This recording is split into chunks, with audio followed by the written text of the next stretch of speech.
morning, Sam. Good morning, Lisa. Hi, how you going? So Sam and I are so lucky to have our very first podcast guest with us today. Woohoo! Lisa Brandis from Intuitive Reiki International is joining us as our very special guest today because she has just released or is in the process of releasing her book called Intuitive Reiki, A Transformational Journey of Deep Spiritual Awakening. So we feel very privileged to have her with us today because intuitive being the operative word that Sam and I talk a lot about intuition in business. And so we're so excited to hear what you have to say, Lisa, on the topic of intuition in life and in business. And you and I have known each other for many years, and Sam's known you for many years. And we're just really proud to be able to have this discussion together today to help women know how to harness this powerful tool that we have. And so just a big warm welcome to you, Lisa. Thank you so much, Kate, and thanks, Sam. It's very, very special to be your first guest. Yeah, we're excited. And so I was telling Lisa, Sam, that our intention for this podcast was that we didn't want it to be scripted. We wanted to allow intuition to guide the topics that we talk about on any given day. And I'd love to have a discussion around how, because I think for us so far it's working. And Sam, often we question it, don't we? We sort of say, should we be planning more? Because this feels a bit uncomfortable that we're not more structured. And yet, so far our experience has been that when we really drop into what's wanting to come through at any given time, that seems to flow really, really well. And that's when our magic seems to come out. So, Lisa, I'd love to hear your thoughts on letting your intuition guide things in business, your intuition versus structure and planning, and how much of each, and what your thoughts are on that.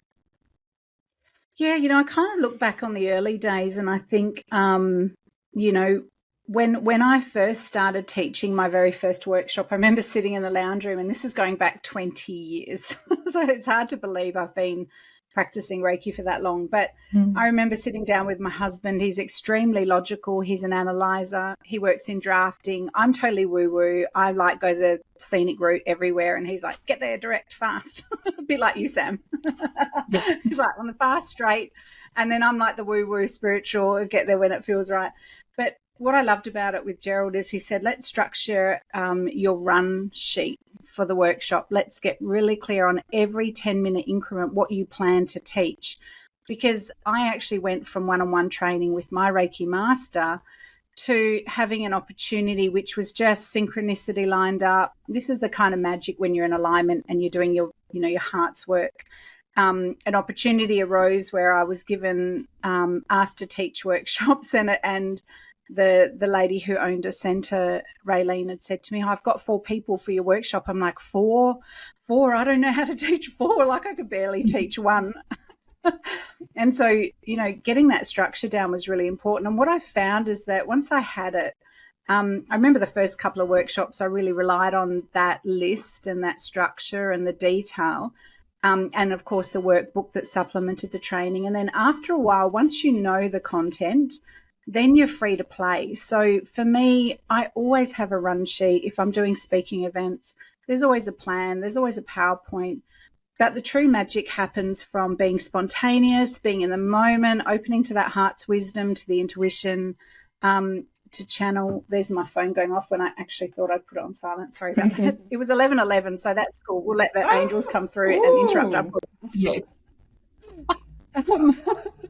So, yeah, and I remember, to me, the most profound part of teaching Reiki was when the inspiration flowed through me. So it always felt like I was channeling guidance, and the wisdom would flow through me in response to the client's needs. So if a student would open up and share a vulnerability, I would be in awe of how spirit would communicate and how, using not only the Reiki principles, but most importantly, that intuitive heart to kind of bring a healing about. And that to me is the magic essence. It's kind of that X factor within this work. You know, when you talked about it as that magic, it's the unseen kind of thing that's hard to grasp, can't be faked. It's this intuitive knowing that when we're doing our heart's work, it becomes effortless, you know, to kind of just support and love and nurture. And that's when the fun really happens, I believe. And I call that intuitive Reiki. It's the magic part of the hands-on, practical, traditional therapy. So yeah. It's beautiful. That's kind of it in a nutshell. It sounds like what you're saying, and I guess that's what we've done to some extent, is you've got the structure there to give you a guided way, almost to calm your logical brain that there is a plan, and there is structure, totally. So that you can drop in. The structure creates the freedom that gives you the ability to be present in the moment and allow that to come through. And I guess Sam and I... Oh, sorry, you go. Oh, yeah, for me it's interesting because I've developed that ability to really move in and trust the intuition more over the years. So I've got a very, very busy monkey mind. I'm great with analysing and analytical. I'm a bit ADHD, so I think that's why I can actually run a successful business, because there is a real definite business mindset, you know, sales and targets and all of the practical components of running a successful business. And then on the other side, there's the spirituality, which is the heart-based intuition, you know, that connection point, that when we can bring the two together, I think, you know, we have a really powerful opportunity to make a big contribution and a big difference. So it's certainly been my intention. And then throw channeling in the mix, where you can't really have a plan at all, because it's really about totally surrendering to spirit and moving out of the way entirely. And when I've gone into pure trance channel state, that is mind-blowing, but probably the most difficult to fully surrender to that experience. Yeah, so you talk in your book, which I loved, by the way. We both have just read it. And thank you for sharing your journey and how Reiki came into your life as a way of helping others understand how this, what do you call it, this methodology, this modality, which will get you to tell us a bit about its origins in a second, but having that as a tool in your life has opened so many doorways. It's created so much love in your life and understanding and compassion, and it's created miracles. And like, it's added this whole other dimension to your life that wasn't there previously. And I love what you said about your addiction to smoking. And it just made me think of all the people out there that struggle with addictions, because I smoked as well. And I, like you, I could relate to your story. I was such a good girl, and it was my one vice. It's like, you know, the one thing, it's like, fuck you, I'm a naughty girl, but I wasn't really. I was a bloody good girl. I was like always a teacher's pet and always wanting to people please.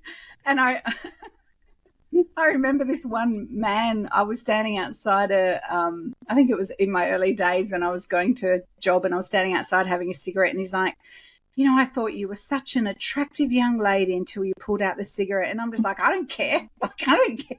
I remember thinking, you know, it was the rebellious part of me that was totally crazy, because you're really rebelling against something that's slowly killing you. So but it was almost like once you started allowing the energy into your life through Reiki, it just dropped away. It was no longer even a thing, because you said no withdrawals. There were no withdrawals. There was, and I think it's, my Reiki master is also a hypnotherapist, so it was a combination of Reiki, of finally finding that thing that was, I felt like when I learned what a light worker was, and when I understood that the reason I'm so sensitive and I'm empathic, when she said that's a gift, that's because you're a light worker. And I'm like, what's a light worker? And she's like, someone that's here to, you know, anchor love on the planet, to inspire and uplift people. And when she said that to me, I finally found the place I fit in. Whereas up until that point, I was never academic. I didn't fit in school. I was always kind of had this depth to my soul. I was, all my friends would go out clubbing and getting smashed and drunk, and I'd be the one driving home because I just didn't want to indulge in that. so, yeah, and just always feeling, I remember just feeling overwhelmed by emotions and like there was something wrong with me, like really something wrong, and anxiety and depression in the early years. So that was a massive turning point, really, just having her give me that. And it was really an ultimatum, because once I understood the power of healing and I felt it in my body, I could see a pathway for me that I was just like, oh my God, I couldn't get enough. I'm like, teach me everything, share. I went on a 2-year mentorship with a one-on-one, and she said, well, you can either be a healer or a smoker. And it was not a question in my mind. Like, it was a whole, those whole body yeses where you literally never thought about smoking again. And I luckily I'm a black and white thinker, so I just didn't even contemplate that there might be some grey area where I could, bend the rules. I'm like a rule follower, so I'm like, okay. Yeah. And I was all in. And yeah, really amazed that when I looked back, and I tried to quit smoking multiple times and just kept going back to it. And as soon as there was a party on with my mates, I'd start smoking again. So no withdrawals, just didn't want it. And yeah, it was easy decision. So it's one of many gifts Reiki brought me. Yeah, and that famous book Atomic Habits that a lot of people use as a book. It's a similar thing, because he talks about trying to change a habit or an addiction is about the underlying identity you associate with, and that's what this lady tapped into for you. She said to you, "Are you a healer or are you a smoker?" Yeah. And that's your identity. Yeah. And you knew instinctively, I'm a healer. Like, I know, because you tapped into that. Smoking made me cool. Yeah, smoking made me cool when I was younger. So from on an unconscious level, that was a part of belonging that I was yearning for. So smoking made me cool right back then when we were younger. Like it was a little rebellious, and so to give up that, I had to have something else to, I guess, replace that yearning for that sense of belonging, and I which got you found with you found with Reiki. What were your biggest takeaways from the book, Sam? Oh my goodness. As the logical person who tries very, very hard to be detached, I could not stay that way when I was reading this book. I had to go and put makeup on because I was crying. I will tell you that right now. Oh, I'm so happy to hear them. Beautiful stories in there, Lisa, and having been in the same space as you and having felt your warmth in person, I love that you were able to bring that through with words in a book. Oh, you're going to make me cry now. Thank you. Do you know how meaningful that is? I've put my heart and soul into this book. I think it's taken me about 6 years to write. Yeah. And of course, when you write something, you want to know that the message and the meaning is relatable to people. So to hear that, you've made my year. Thank you, Sam. Yeah. I feel like there were so many parts in there that are there to give people hope, and the way you've told your stories really gives people hope about the things that we often shy away from. And and Reiki and channeling and those things that are a little bit left of center can be quite scary for people. And I think you've really told this story in such a way that is making it feel very relatable and not something so woo-woo that people don't want to look at it. Yeah, that was really important to me, is mainstreaming intuition and the spiritual and the woo-woo, even down to the point when I opened my centre. I refused to kind of hide in some dark alley somewhere being weird and woo-woo. I'm like front centre. I was on a main highway, big Intuitive Reiki International, and I was next to an accountant and a lawyer. And I really stood proud to be doing what I'm doing. And I don't dress, I don't have pink sparkles in my hair, and not that there's anything wrong with that. But to me, it was important that I meet people with a way to discuss Reiki and intuition with ordinary language. I don't, I don't make it sound too, I don't use esoteric. Words that are, too esoteric. Yeah, I couldn't find the word. Thanks, Kate. Well, I don't know if that was, but I know what you mean. Yeah, it is. Well, I just wanted it to be relatable, but also professional. And I think that, my big vision is that it will become really normal to trust in your guidance, to know that there's angelic support and a spiritual essence of our soul that we can tap into. And I've talked about this with a couple of my friends, that wouldn't it be great? Wouldn't it be wonderful if we're in a time and a space and a reality where people are like, what? You don't trust your intuition? That's odd. Like, how do you get through a day without tuning into your intuition? And it'd be really weird that people don't use their intuition in business. Like, how do you make solid business decisions when you're not tapping into that bigger vision and the soul of your business, as well as that business partnership that we have with our soul that sees things from a broader perspective and knows, the heart of what it is we're really wanting to create and to co-create with the universe and spirit, and to bring in and when we work with energy. And the thing is that energy has finally been scientifically proven. I know, Kate, you and I, because you've got a science mind, Kate, I love tapping into your science, because I don't. So there's some great research that's been done where they've actually photographed and captured that the cells of the body emit light. So we've seen it now. So it's not in question. Whereas I've known anecdotally, I've seen it change people's lives in an instant. I've seen people just release, major blocks and heal, and heal physically, emotionally, mentally, through the power of love and through the grace of Reiki and that benevolent energy that we still can't really put our finger on what it is, but we just know it's there. So it's nice to see medicine, science actually coming to the party. I had one of my students just did my online training over in Melbourne. I think she's in Melbourne or Sydney. Forgive me, I can't remember which one. East, but over east somewhere. Her son's actually a doctor and works in a hospital, and she said to me, I was so worried about telling him that I've just learnt Reiki. And she said, guess what, Lisa? I'm like, what? And she said, well, I told him. And he goes, that's fantastic, Mum. When I'm back over your way, I'd love you to give me a session, because I can see the difference it makes with the hospital patients. And I'm just like, what? Wow.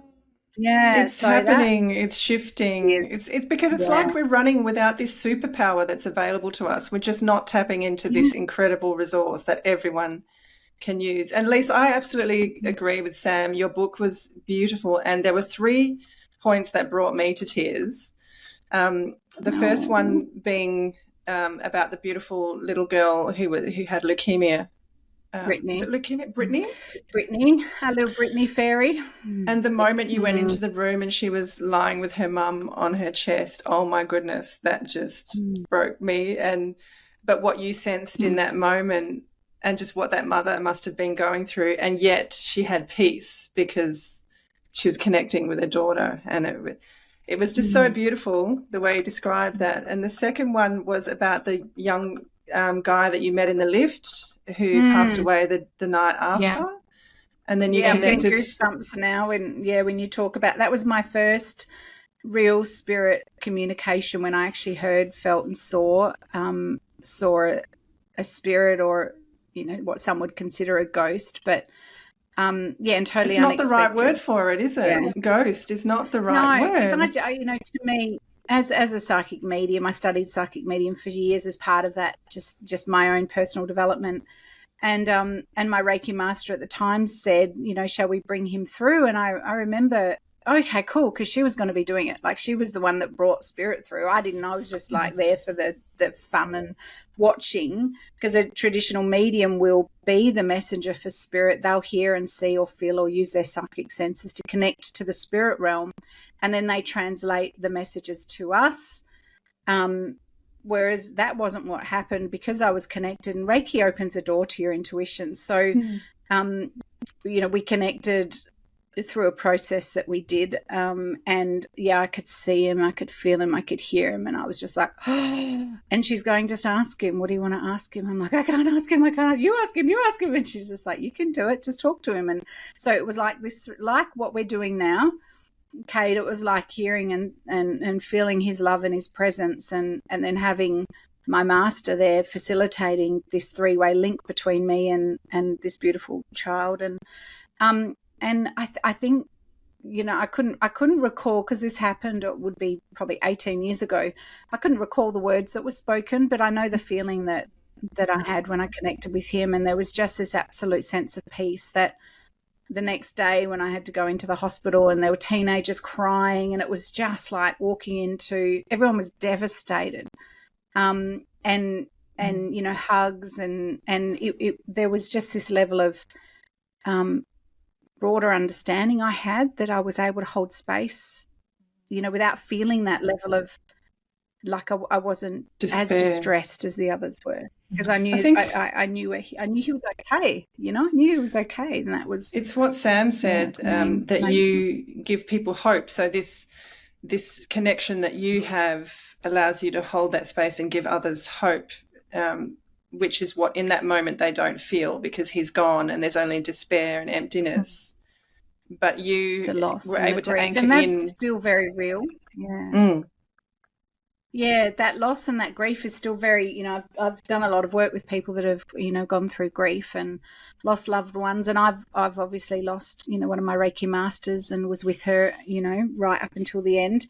And that physical loss is very real and needs respecting, and we still need to grieve, and we still need to go through all the emotions of grief and however they roll through us. And I think everyone's process and the way we grieve our loved ones is different. It's as unique as the relationship is with the person that you've lost, so that needs support and healing and respect. But then there is, I believe, we just move through the grief a lot easier when we know that we can connect to our loved ones. I absolutely believe that love never dies. So what we end up letting go of is the pain and the grief, and we have that real connection with them, just it's in a different form. And it takes time for people to learn how to connect with their loved ones from an energetic, perspective. But, it's interesting. We call it a transition state. And I've been saying, the death experience is a transition from one state to another. And now, of course, someone said to me, oh, were they changing gender? And I'm like, oh no, because of course now that's talked about as a transition state, I'm like, oh my gosh, this just adds another complication in. So I'm like, transition when they pass over, but it's it kind of explains that. I think that's the biggest grief that people feel, is not knowing where they are or if they could ever tap into them again or connect or communicate. So knowing that you just have to learn how, brings a lot of peace to people. Yeah, and I think even just your experiences gave you that real time experience of the spirit world, which most people don't have the opportunity. So therefore, most people believe it's not necessarily want. Yeah, let's be honest, they don't have nor necessarily want. Yeah, and I think that's because of the way we've been brought up to think of ghosts and spiritual, that it's kind of a negative connotation or scary in some way. Scary. And so without that sense of knowing, it's hard to believe that it's real. So I think the majority of people still in our culture don't think that the spirit world is real, and therefore that's why death is difficult, because it feels so final. And until you've stood in a room with an incredibly accurate psychic medium, and I was taught by one of the world's best in terms of the accuracy when they can bring through information that isn't general in nature, is specific to the loved one, it becomes known beyond a shadow of a doubt that there is another dimension that I guess we as humans haven't, until we question, the meaning of life and why we're here, and we search for deeper meaning, which generally happens when we lose a loved one. That's when we're like, where are they? Where have they gone? As part of that personal growth. Until that point, it can feel very, we're so used to practicalities, Kate, aren't we? Where I can see it, I can feel it, so therefore it's real. Science is based on that, really. See it, feel it, touch it, it's real. But, I think the evidence is there. Once you've felt it, to me, it's a feeling experience. I remember I've got a very analytical, questioning mind, and I think it's important that we have discernment within the spiritual realm as well. There's a lot of well-meaning but not very accurate mediums out there that can unfortunately do more damage, or psychics. So those that are really highly trained and have disciplined their practice, can really bring through the essence of the loved one, where it does become hard to question, whether it's real or not. So I don't know how much time we've got, but there's a story where I could share if you want to know about a time when I absolutely, there's a couple of times in my life where I've just gone, okay, I know without a shadow of a doubt that it's real. Do you want me to share? Tell us one of those. Yeah. Yes. So I went to, back when my children were quite young, it was the very first time I went away from my kids, and I went on a week-long psychic mediumship conference. So it was run by two incredible mediums from the UK that flew over, and there was about 5 different classes. There was about 30 mediums in each class. And at the end, Tony Stockwell, oops, my dog's come in the room. See, Tony Stockwell was actually doing a trans-channel demonstration. So I'd never experienced it before, and what he did is, because I went there with my teacher and Sam was taught by him, he actually asked us to sit in the front row, and I didn't realise that when someone goes into a deep trance state to channel their guide, they actually will calibrate to the energy of the room. So he specifically put, I was like a kid in a lolly shop, so my energy was high. I was like high voltage. I'm like, give me. I was just so happy and so positive and like emitting this love energy. Couldn't be happier to be there.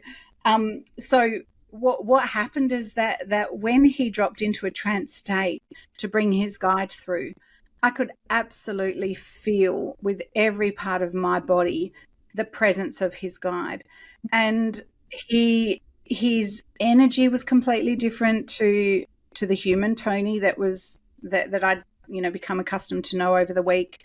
And his guide, when he came through, his voice was different, but he spoke with a timeless wisdom that I could feel, because I'm empathic, I could feel the energy of his guide kind of ripple out across this whole room. And there was 100 mediums.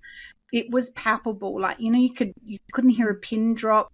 Everyone was just in awe, waiting for the message and receiving it. And it was like he had a way of talking to all the groups, whether they were mediums or healers or channels, or but the message was relevant to everybody, but also highlighted to specific groups, if that makes sense. And he got someone out of the audience to do a live healing session with, and basically she released just trauma and kind of just he just said, we'll just release that for you. And I literally saw this energy leave her body, and it was just this grief just leave and just be received by the light. And we all checked in with them the next time, like, how are you feeling? You still feeling the same? And she was just it was this radical change. And when he started to come back and his guide stepped back, I was watching, because I was right opposite him. I was watching and feeling the difference, and I could see I could experience when Tony came back and he started talking, and and he started moving about, and even his mannerisms, his movements, everything was different. And I said to him, if I'd ever questioned whether there was an experience of life after death, or if there was another plane of existence in the spiritual realm, I don't have any question anymore, because to me it was like a near-death experience. It was that powerful. It was like I'd gone to the other side and felt and experienced it, with also being able to hold dual space of seeing and experience it from my human perspective. And that was the day I went, I want to do that. I want to do that. And then spent the next probably 10 years learning how. I see your Lisa, role. One of the things that really delighted me in this book was the story about channeling the horse. Oh, really? Yeah, that was unexpected. Yeah. Oh, really? Yeah, no, because when I do a demo, I never know what's going to happen. So yes, the thought of an animal really, really fascinated me, and I was very, very stuck on this story. And call it what you will, but I'm sitting there reading the story. about the horse, and my two dogs come running in, and it, even as I say it, I feel you're not going to think it's silly, but I feel silly saying it.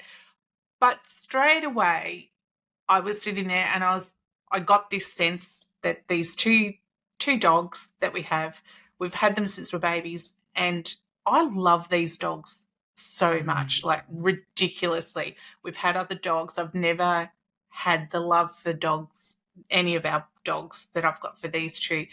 And silly as this sounds, but my first thought when I looked at these two dogs, they ran in and they sat at my feet and they were looking up at me, was because I've lost both my parents now. And I was like, I feel like that's why they've come, because they're giving me the love that I feel like I've lost. That you were missing. Yeah. Well, this is, I mean, our animals bring us unconditional love. That's exactly what they're here for, they sit by our feet. They, you know, they wake us up in the morning. I've got a little puppy at the moment, a little Kelpie. Oh. And, you know, I think sometimes on those hard days, because he's only 18 weeks, so he's right in that bitey stage, getting into everything, and I kind of think, oh, what was I thinking? Getting a puppy. How did I get talked into saying yes? And of course, I'm the one that works from home that is basically looking after him. And then those moments when their little face just drops into your lap, and you're like, oh, you get all melty, and they absolutely are here to, you know, just teach us how to drop into the moment. I think that, you know, to be present. Jasper, like, is our Kelpie. Whenever we're on our phones, I said to Hannah, you better put that down, because that's when he starts getting really naughty. And I was like, as soon as you put the phone down and you give him attention, and he really draws us back into the present. And I think that's what we were about. I needed to not overwork, and I have a tendency, because I love what I do, to overwork. And just as a family, we were starting to get a bit divided, where everyone was going in their own rooms. I've got two teenagers, you know, so it was almost like, how do we connect? And this dog has just brought our whole family together. You know, I'm sitting outside with a cup of tea at 6 a.m. in the morning while he's doing his business, and Hannah and I are bonding. And this morning we went out and saw the full moon. Like, the sun's rising, and there's this incredible full moon on my birthday, because it's my birthday today. So we forgot to wish you happy birthday. Oh, Lisa, I can't believe we forgot that. That's happy right. birthday. So it is. And it's a super moon in, we've got the Lionsgate energy opening up as well. So huge. It's due on the 8th of the 8th, but the energy, I can feel it. We're just getting transmissions coming through to just help raise our vibration as a collective, and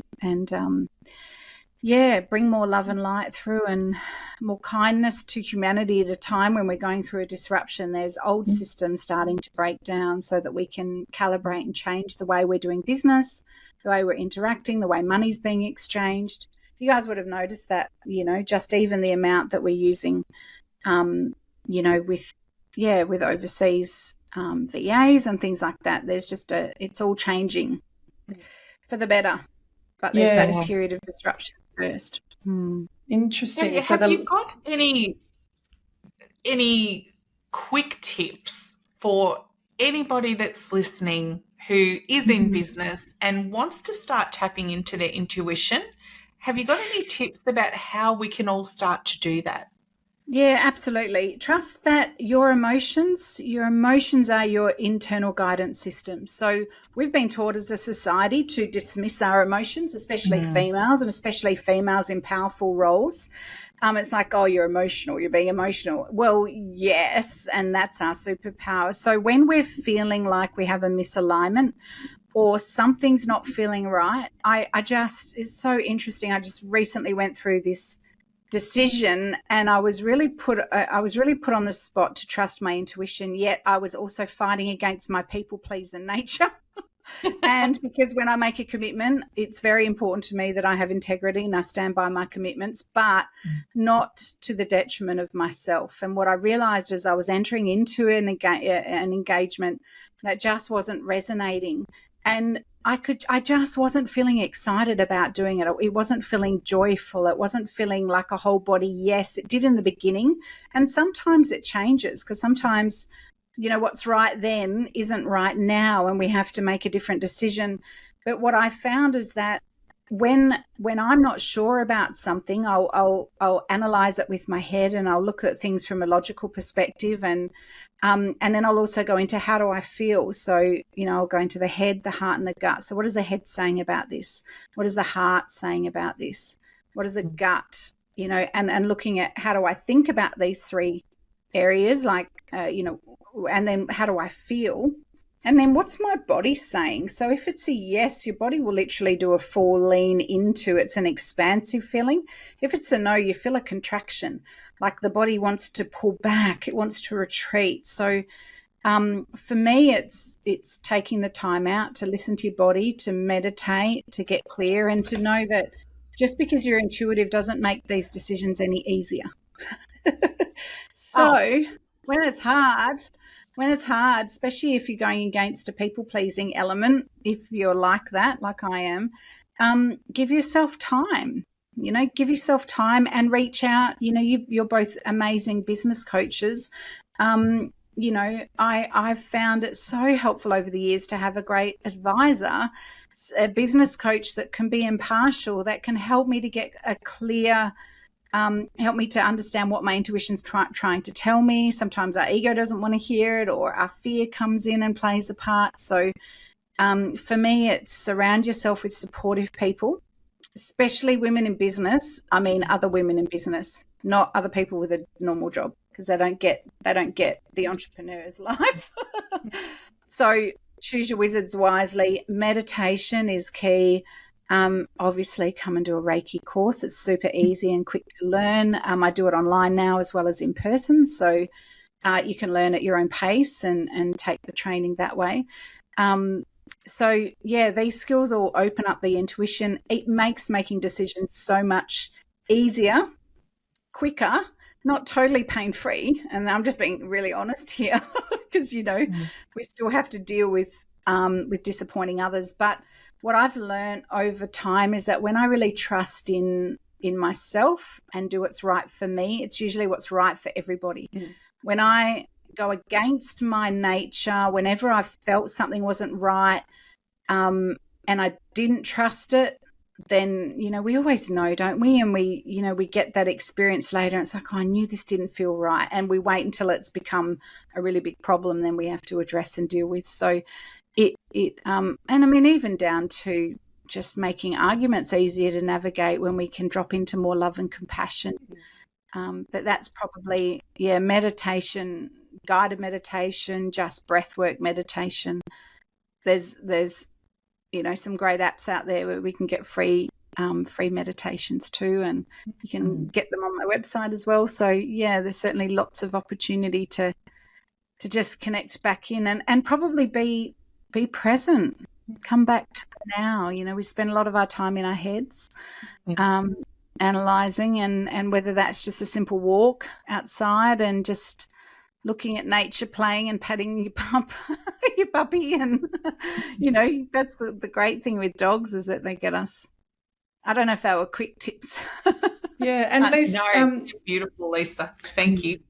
Can you share with us your mission again? I remember it took you years to get clear on your why and your mission. Oh gosh, it was the something mainstream. I wish I could just roll it off my tongue. Well, the simple one was just something around to bring love, or to. To me, it's to really anchor in more love, more self-love, and more love for others, and more kindness and compassion. For for ourselves and for others, and to trust that innate inner wisdom. Because I think if we're all tapped in as a community, if we all trust our intuition, we're all living from that higher place of the Christ light frequency, which is unconditional love. Wouldn't life be a better place? The world would be full of beautiful diversity, people all living in alignment with their truth and just harmonizing. And then we would have world peace. Yeah, because I remember once, you used to struggle for years with the wording around your role. And one day you just said, it's simple, it's to bring more love or something. And I remember in that moment. There is only love. That's what it was. There is only love. And it is just, it's in the middle of I still struggle to put the words together, as you can see. Yeah, but I remember when you said that and it just felt like it's, wow, so simple actually at the end of the day. And I see your Reiki is the way, it's like a gateway to experiencing more love, isn't it? That's how I see it, that your role is to teach people some skills that open the door to experiencing that in your life, which has a ripple on effect to everyone else in your life.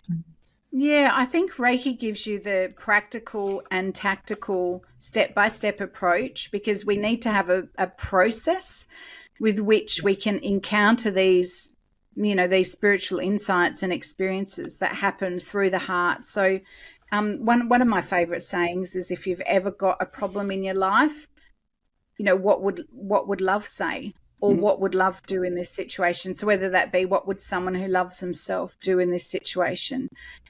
Because immediately, if there is only love, and if love is the answer to any problem that we have, then how do we calibrate to a higher perspective and make better business decisions, better life decisions that basically look after, not only us on an individual level, us, it looks after, love looks after us first and foremost, but others as well. And that is that, I love that saying when we bring our hands together in gas ho position with Reiki and we say namaste, and that the whole premise behind that prayer, the namaste prayer, is the light in me surrenders to the light in you, and I acknowledge you, I see all of you. And that's that beautiful way of just meeting another human being, just heart to heart, and looking and seeing the best in them. And wouldn't that be a beautiful world if we all walk around feeling a sense of belonging because we're human, regardless of whether we're transgender or whether we're binary or non-binary, or what color or race we are or where we're from? Isn't it just because we're all human that we all deserve that love? And a love from from the supreme being, whatever we want to call it. So we've got about another 10-15 minutes, and this is, I feel we're just getting to I feel we're just getting to the very juicy part that I would love to discuss with you both. So we've got all these business dogmas out there, or is that the right word? Sort of philosophies that a lot of us have done the traditional selling courses, and we've done a lot of the hustle.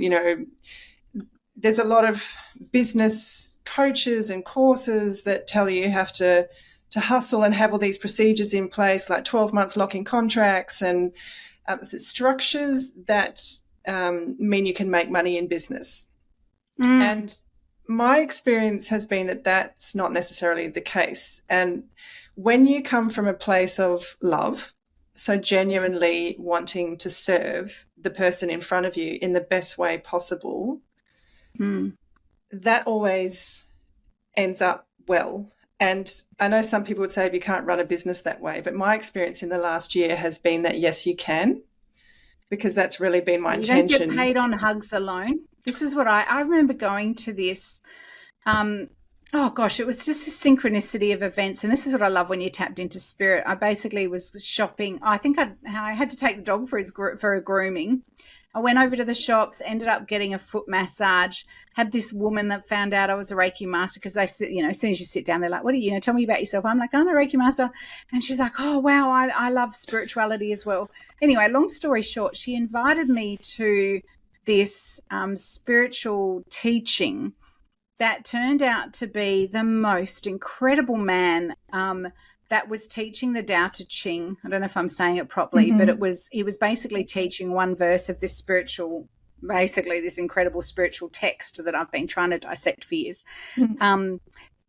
And I went there, and it was the most amazing. From the minute I arrived in my car, there were people like coming up and ushering me in, and they'd all brought food. And I've never felt more welcome. Like the lady that met me came and hugged me. I'm so glad you came, Lisa, Miss Lisa. Come in. And it just this, there were other Australians there. There was all different nationalities that were they were bringing cups of tea. Like, when people just make you feel so welcome to be in their home. And he stood up and he did a talk, and afterwards I had a question about that, because I've always wondered about money and spirituality, because it's usually the one thing that a lot of my students have problems with. Should we charge for a spiritual gift? And is it wrong to do so? And he said to me, it's fine as long as they know up front what you're charging. and why you're charging it. So it's totally okay. In our culture, we have to be paid. We can't pay the bills with hugs. We have to pay the bills. Atlanta Gas wants their money. A hug just doesn't cut it. In other cultures, spiritual leaders are basically given free rent. They're given free food. They have volunteers that basically they don't have to pay for things. Like St. John of God, for instance, he doesn't have to pay because everyone donates time, energy, money, food, resources. In our culture, the energy exchange is financial, it's money. And so what I've found is, here's my rate, and up front, this is what the service is for. Then the person that is purchasing from us, then they just have a choice to make. If it's in alignment, it's an easy yes. That's what I've found. Correct. And I do think, I do think there's obviously, there are some people that kind of take advantage and charge a little bit too much, and I kind of think what goes around comes around in terms of energy. If it's not coming from an authentic place, people drop off in the end. If you're coming from a place of love and a desire to serve, then we'll make money. And I actually had one of my mentors give me a great lesson once. She said, because I was always discounting and drop it by 50, and we do that as women, I think, especially. And she said to me, okay, so next time a client is with you and you decide to give them a discount of $50, I want you to visualize actually taking that off. Like, imagine your family sitting having dinner at the table, and I want you to take that $50 off the table and give it to that client. I was like, oh gosh, because it got me. And they may thank you in that moment, but they leave, and usually you don't see them again. With some of the ones that or you have a little interaction. Our family are there day by day. They're always there, and they need us to not only support them financially. We've got to be available to do the work, right? And I think you said the word that to me is everything: alignment. And that's for yourself with the client and the client with you. And if that alignment is there, then it's beautiful doing business together, and it flows and it works. And when you genuinely, my experience has been, when you genuinely, your intention is to give that person the most value you can and help them in the most powerful way, they end up coming back. And Sam and I have discussed this too, that it's actually a very profitable business strategy to say to your client, hey, this is how I can help you, like you said, Lisa. This is how much it costs to work with me. And if it feels in alignment with you, then let's work together. And it takes the pressure off you, because you're not trying to force or push anything. And then it becomes a question to the client, does this feel right to me? And if it does, they're in, and they're in fully, and they stay. They become long-term clients, and it becomes a relationship that is worth investing in, because that repeat business, we all know, is the most profitable. So it's been a beautiful, it's taken the pressure off me with the whole selling thing, which I know so many women struggle with.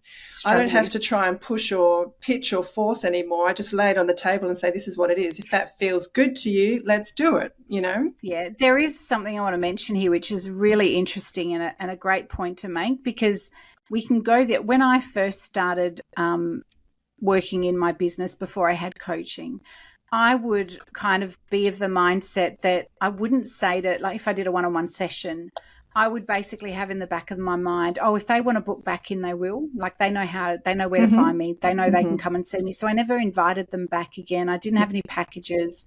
I didn't have any special offers to encourage that transaction.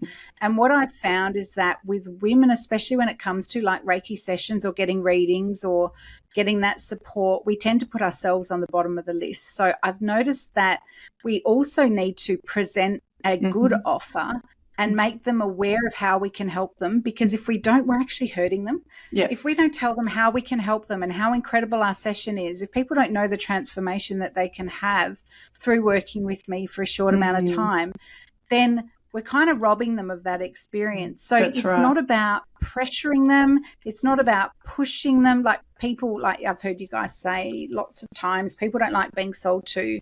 It's that they don't like being sold to badly. So if we take that pressure element out, but on the other side, when we get people that are scared of the no or scared of how to handle that feeling of no, or they're personalizing it and making it feel like a rejection of them and their service, they then don't even make the offer. And that's the key. It's understanding that it is your responsibility as a business owner to offer to your client ways in which they can work with you and how you can help them, and then letting them decide. Yeah. But a lot of healers especially, they just don't have any structure around that. Yeah. And that's where it would be great for them to come and work with you guys, because you can help them to put in that framework. Because once there's that standard of how to offer and how I remember going to an acupuncturist. I went to an acupuncturist once and I loved the session, and it was for fertility treatment. And I knew it felt like it was doing something positive for my body. And at the end of the session, I said, when should I come back? How often should I come back? And he said, oh, you can come back if you want, just book in. And I felt so betrayed. I was like, tell me how often I need to come. He doesn't want me. I had the same thing. So I didn't book back in. Yeah, no, you wouldn't. I had the same thing. I met when I first met Faye, who worked with me for a while. I said to her, God, I'm so desperate for a session. Like, I'm always giving to others. I'm doing the whole thing I preach about, and I'm not actually looking after myself. And she goes, oh, I'd love to work with you. And then that was it. And then I said to her again the next time I met her, I'd really like to work with you. I'd love to come and have a session. She goes, oh, I'd love that too. No, so show me where can I tap my card and where can I pay? And I'm like, yeah. I said to her, I'm like, Faye, get your phone out. You're like, it's your job to encourage that. And like, I'm on a silver platter here. It can't be an easier yes. Like, I've literally said, I really want to come and see you. I really need Reiki right now. I really need a session. Back then, money was not a question. I didn't care what I was paying. I just knew that I wanted to see her and have a session with her.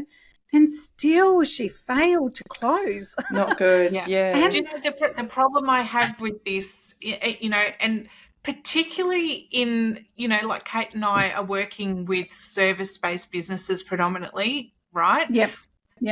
The problem is, and, you know, with the beautiful work that you're doing, Lisa, if you were the person that wasn't putting out the offer and wasn't telling me what my next steps were and how I can work with you, the problem is that the type of work that you do leaves people feeling extremely vulnerable.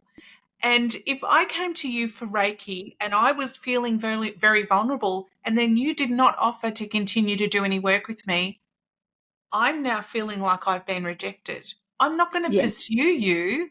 No. I've just been rejected by you. Do you know the way I think of it is it's like, exactly. One of the best lessons I learned when I first worked in retail, Raylene was just the most incredible business owner. And it was interesting because we had other practitioners that worked in there. It was a holistic healing center. And one of the ladies said, I want to incentivize you girls. Like, if they get me sales, I want to give them a bottle of wine. She goes, no, we don't do that. She said, why? And she said, because I want the girls to recommend you because you're the best person for their needs to be met, not because they're going to get a bottle of wine out of it. And I went, oh, right, isn't that? So she immediately picked up on the client's needs. And then we had no sales strategy. She said, your job is to love the client.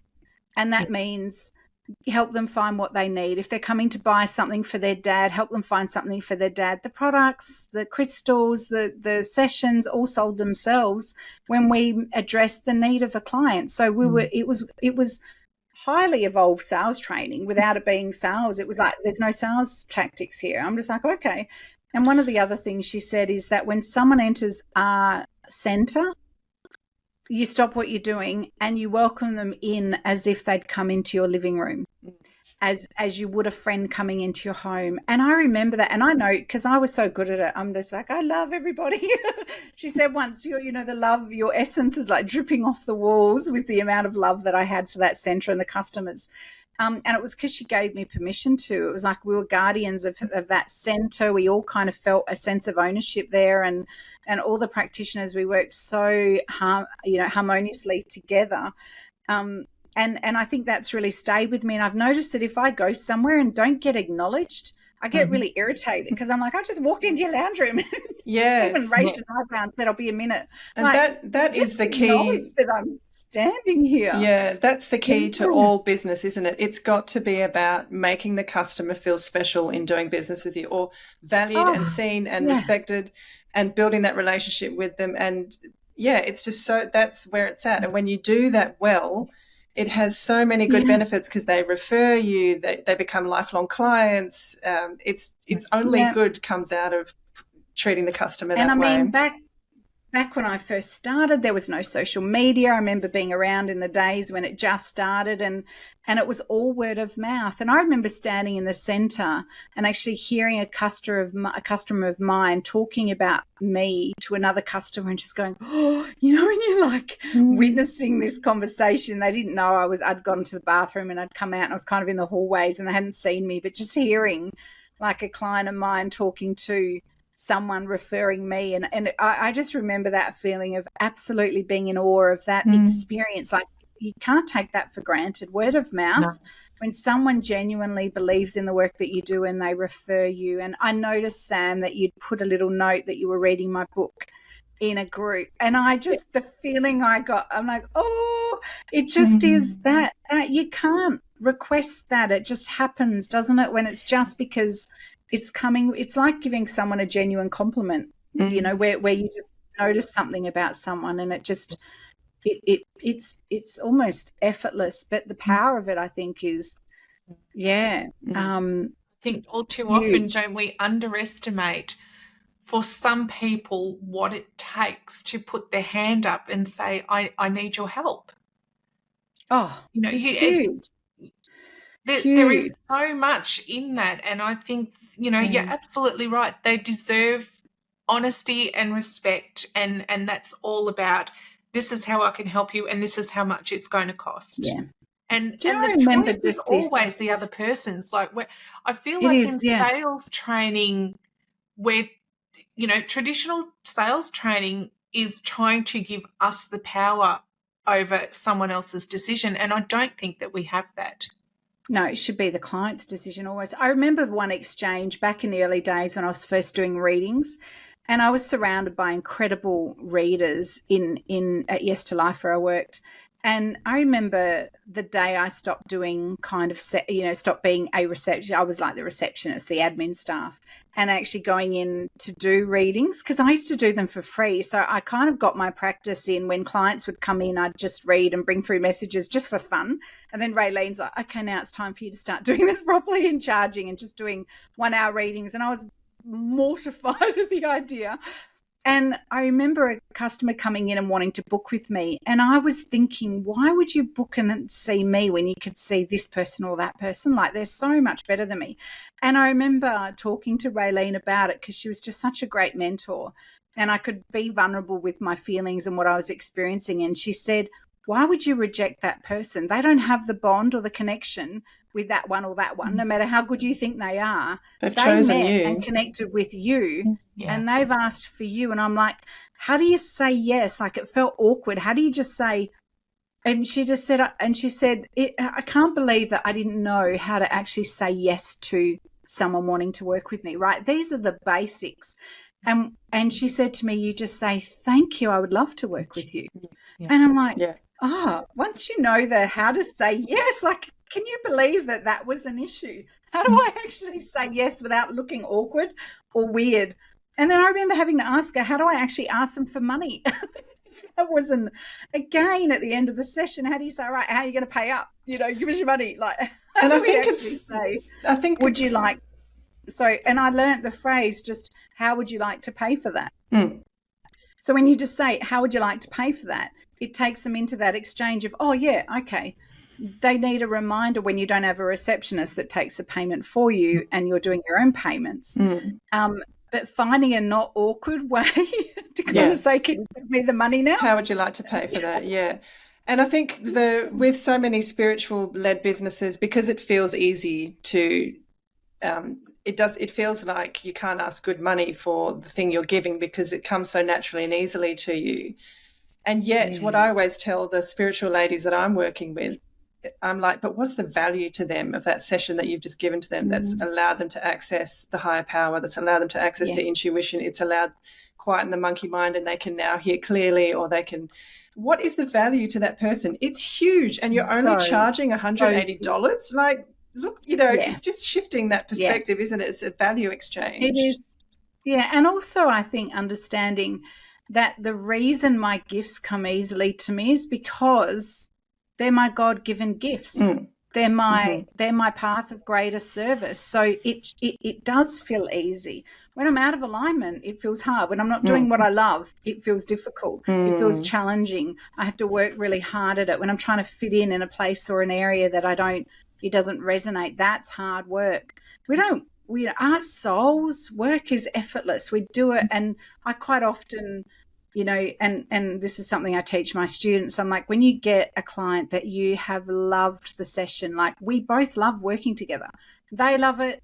I love it. It's an incredible exchange. We kind of get wowed by spirit and by the exchange and what happens and the shifts that take place.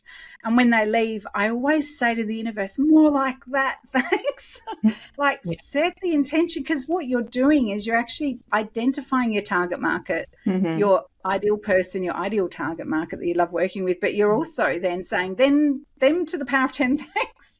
Yes. Really clear to the universe, more like this beautiful woman that I just worked with. And if you ever get someone so for me, I don't like working with people that don't want readings or don't want intuition. I do it if I have to, but a whole session where I'm just running energy and not talking is like death to my soul because I am a talker, I'm a speaker, and I love to see like my sessions are active and people have transformations. They don't just come and have a sleep on my table. I'm a bit expensive for that. So but when you identify that that's just not what I love doing, it's okay to choose to work with the people you love working with and to actually have that, and I just don't get those people come to me anymore, probably because I'm so vocal with the intuitive side of what I do. But you find it naturally just takes away those clients you don't like. Have you found that in your business too? Yeah, absolutely. We really need to detach ourselves from this conditioning that in order to receive money, we have to have worked and not necessarily enjoyed the work. And it feels a little bit naughty to get paid for doing something that we really like doing and that we would do for free. And we all have done for free. But going back to what you said, we've got bills to pay too. So unfortunately we've come to the end of our time, but I'd love to, I just want to congratulate you, on a wonderful book, Lisa. It's really beautiful and definitely pulls on the heartstrings while opening us up to the power of Reiki and intuition in our lives. And Sam, did you have any closing comments? I think I said it all. I would like you to share, Lisa, to let everybody know where can they get hold of this beautiful book. Well, if you just jump onto my website, you'll be able to find a link very soon. It is intuitivereiki.com.au and jump on there and you'll find the link and you can buy it from Amazon or wherever they sell good books. It's my first book, so I'm not entirely sure. Highly recommend. It will be on my website. It's a beautiful book. Everyone should read it. Yeah, thank you for being with us today. And have a beautiful birthday. My pleasure, and thank you. I've absolutely loved this conversation with you both, and I love you two girls. You're gorgeous, and keep doing the amazing work you're doing out there in the world. You certainly are two bright lights in the business realm and certainly make a great difference and a contribution. So thank you, Lisa.